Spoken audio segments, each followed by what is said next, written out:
অভিযান পরিচালনা করছে। আমরা শুরুতে সকালের দিকে একটা সেমাই কারখানায় গিয়েছিলাম।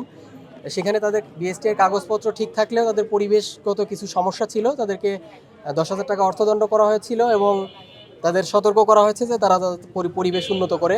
এবং আমরা দুপুরের দিকে আপনারা দেখতে পাচ্ছেন যে এই তাজমহল রোডের এই বাসায় দোতলায় সেখানে অনলাইনে লেইজি ফারজানা নামে একটা পেজ থেকে তারা অবৈধভাবে অবৈধ কসমেটিক্স, বিদেশি বিভিন্ন কসমেটিক্স বিক্রি করছে, যেখানে কোনো আমদানিকারকের তথ্য নাই, প্রস্তুতকারকের তথ্য নাই।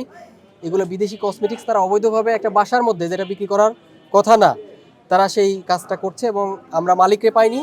আমরা তাদের বিরুদ্ধে যে অবৈধ যে কসমেটিক্সগুলো ছিল সেগুলো আমরা জব্দ করেছি, এগুলো আমরা ধ্বংস করে দেব এবং এই রুমটি আমরা সিলগালা করে দিচ্ছি এবং তার বিরুদ্ধে আইনগতভাবে ব্যবস্থা নেওয়া হবে, নিয়মিত মামলা করা হবে। কি পরিমাণ প্রসাধনী জব্দ করা হয়েছে প্রাথমিকভাবে যদি একটু বলতেন?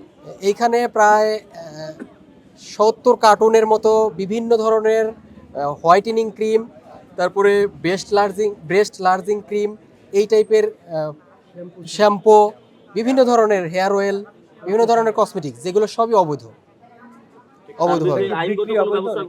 তার বিরুদ্ধে নিয়মিত মামলা দায়েরের ব্যবস্থা করা হবে।